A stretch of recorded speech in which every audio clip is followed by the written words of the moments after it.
Let me put you up on game. Open your mind a little bit.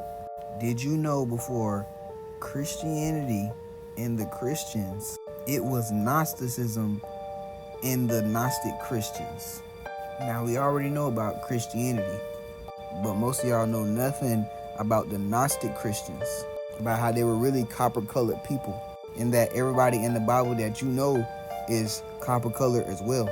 You can simply go to Revelation 1:14, but the word Gnostic or Gnosis means knowing. So really, they were the knowing Christians. Now, who were the Gnostic Christians?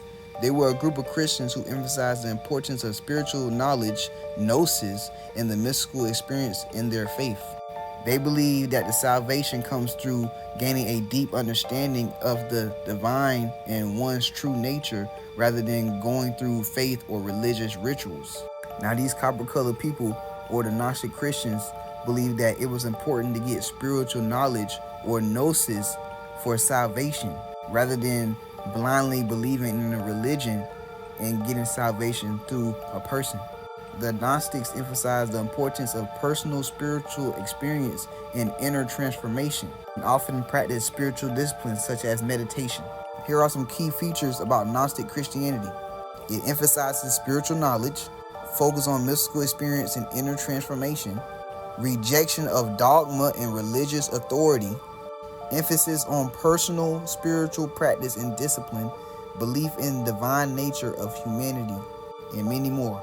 Now, your ass probably asking, what's the difference between Gnostic Christianity and regular Christianity? Well, number one, the view of God. The Gnostics see God as a distinct, unknown father, while Christians believe in a personal, loving God.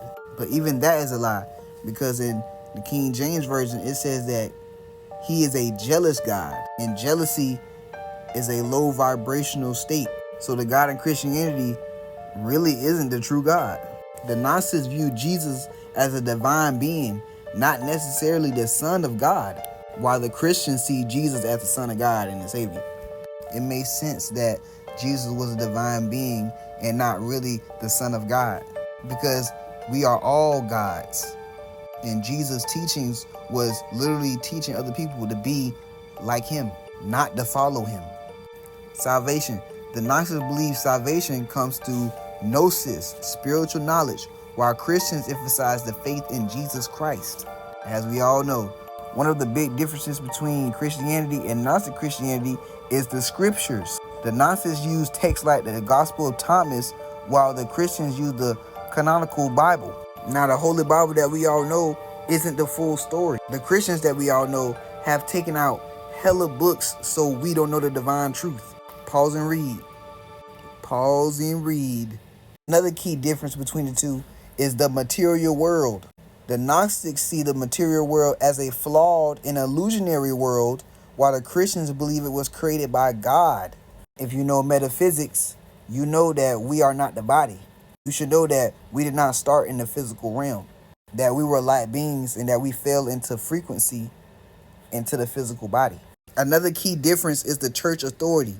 The Gnostics reject external authority, emphasizing individual spiritual experience, while the Christians emphasize the importance of the church and its teachings. You should already know that you don't need to go to church.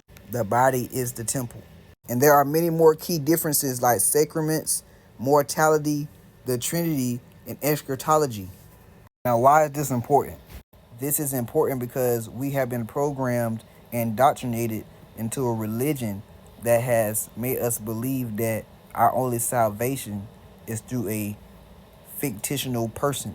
But before Christianity, the Gnostic Christians knew that the key to salvation was self-discovery, spiritual knowledge, spiritual enlightenment, aka knowledge of self.